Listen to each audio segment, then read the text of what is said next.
All right, get ready because today we are going to dive into some pretty mind-bending stuff. We're Yeah. talking about finite and infinite games, Oh, the yeah. kind of stuff that makes you rethink like everything. Yeah. And to help us wrap our heads around all this, we're going to be taking inspiration from a book called Finite and Infinite Games by this guy, James P. Carse. Great book. Yeah, and fun fact, Robert Pirsig, the author of Zen and the Art of Motorcycle Maintenance. You know that book. I do, yeah. That was one of his favorite books, so Wow. it's going to be good, right? Definitely a good sign. So Yeah, I'm excited to dive into this with you. me too. So let's get right to it. Sure. Can you give us like the basic overview of what Carse is talking about with these finite and infinite games? Yeah, well, the core idea is that there are these two types of games we play in life, finite games and infinite games. Okay. And the main difference is that finite games are played to win. Like, there's a winner and a loser. Whereas infinite games are played to keep playing, so the goal is to continue the game. Okay, so that makes me think of like a football game versus, I don't know, like building a lifelong friendship. Yeah, exactly. That's a perfect example. Yeah. The football game has a clear endpoint. Somebody wins, somebody loses. Right. Whereas a friendship is, well, it's about the journey itself. Yeah, it's about keeping it going. Right, exactly. Okay, I'm intrigued, but I think we need to break this down a bit further. Yeah, of course. Like, what are some of the like key differences between these two types of games? Sure. Like, in a football game, there are very clear rules. Like you said, there are boundaries. You know, how does that apply to something like a friendship? Right, well, you've hit on a key point. Okay. The whole idea of rules and boundaries. Yeah. In a finite game, like your football example, the rules are fixed. Right. Everyone agrees on them beforehand, and they don't change mid-game. Okay. Everyone knows what it takes to win, right? Yeah. You step outside the lines, you get penalized. The focus is on beating your opponent within a defined space. But in an infinite game, like a friendship, Okay, yeah. it's not about defeating the other person. It's more about working together to keep the connection alive. So are you saying there are no rules at all in a friendship? Not exactly. Really? It's more that the rules are fluid. Okay. They're constantly evolving as the relationship grows. So think of it like this. Yeah. In a friendship, you're not trying to defeat the other person. Yeah. You're figuring out the rules as you go along together. They're both on the same team. Yeah, you could say that. Okay. It's about mutual understanding and adapting rather than like competition. Right. And you're not limited by a football field. You know, you can. Exactly. There are no set boundaries in a friendship. Yeah. It can grow and change. Yeah. New people can join. The dynamic shift. It's alive, you know. Okay. It's dynamic. That makes sense, I think. But in a finite game, like we were talking about, there's a clear winner, right? Right. Someone gets a trophy, Yeah. bragging rights, all that stuff. So what's the prize in an infinite game? Well, Carse would say the prize is the continuation of the game itself. Oh, okay. The ongoing joy of participating. So it's more about the journey than the destination. Precisely. Okay. And this is where things get really interesting because Carse argues that even something like death can be incorporated into an infinite game. Whoa, hold on. How does that work? I mean, isn't death like the ultimate game over? Yeah, in a finite game, for sure, death is elimination. Right. But in an infinite game, Yeah. it can be seen as a transformation. Yep. Think of it like a river flowing into the ocean. Okay. The river, as we knew it, may cease to exist, Yeah. but the water continues its journey in a new form, right? Okay. I like that image. Yeah. That's powerful. It's a powerful way to think about it. So you're saying that even loss or change Yeah. can be woven into an infinite game. Exactly. It's about adapting, Yeah. evolving, finding meaning even within limitations, Okay. rather than being defeated by them. So this is way bigger than just games, right? This is like, This is about life. yeah, this is a whole framework for thinking about how we approach life. Exactly. I'm starting to see that. That's what's so brilliant about Carse's work, you know? Yeah. He takes these seemingly simple ideas like games Yeah. and uses them to illuminate these really fundamental questions about how we live, Yeah. how we interact with each other, how we find meaning.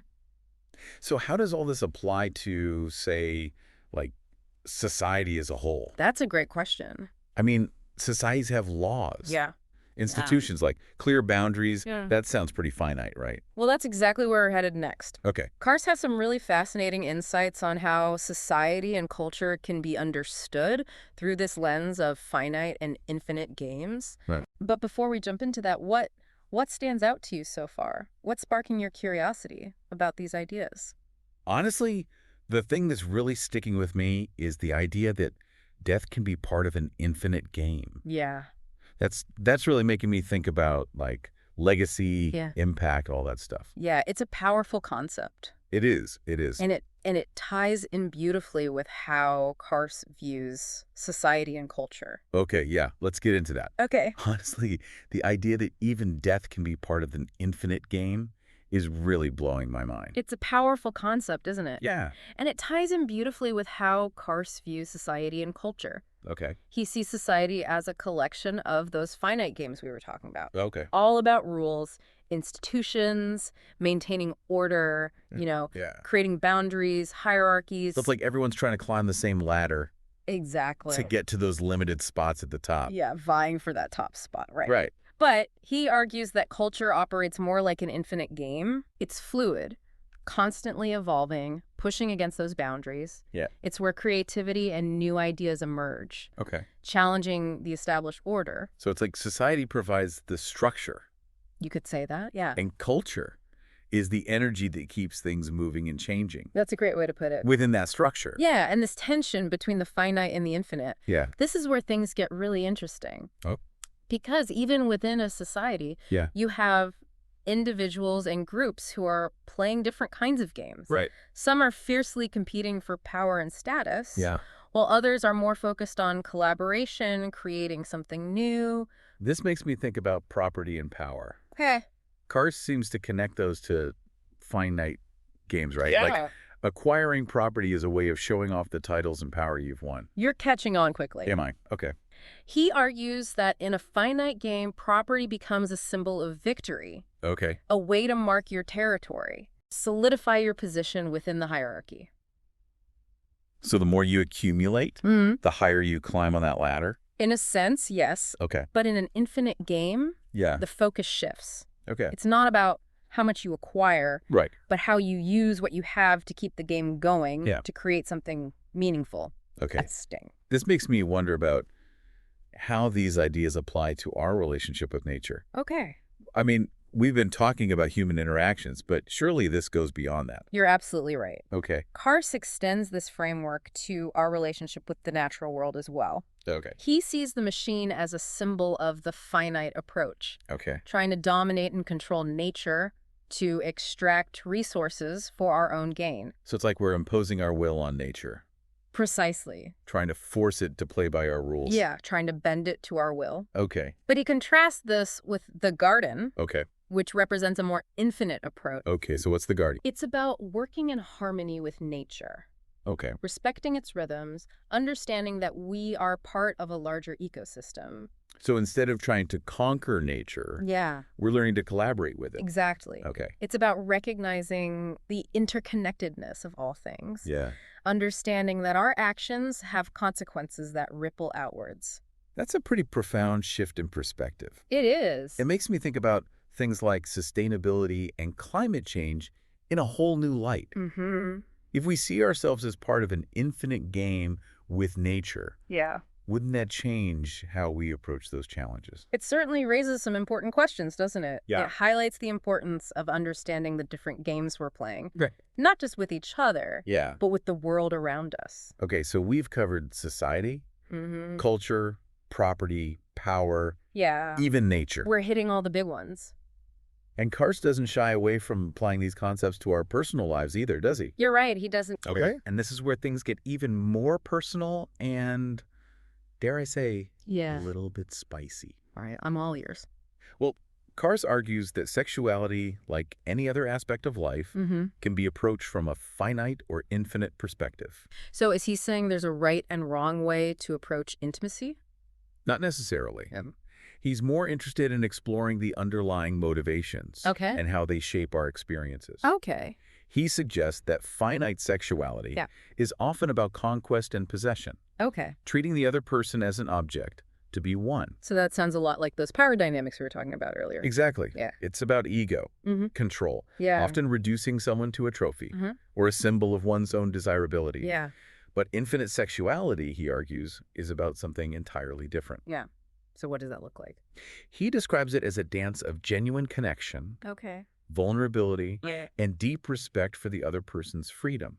It's about letting go of the need to control, Yeah. embracing the mystery and beauty of intimacy as a shared experience. That sounds a lot more fulfilling, to be honest. It certainly invites a different kind of depth and connection, wouldn't you say? Absolutely. And this actually reminds me of something else Cars talks about. Oh, yeah. The difference between relating to someone as a title Okay. versus relating to them by name.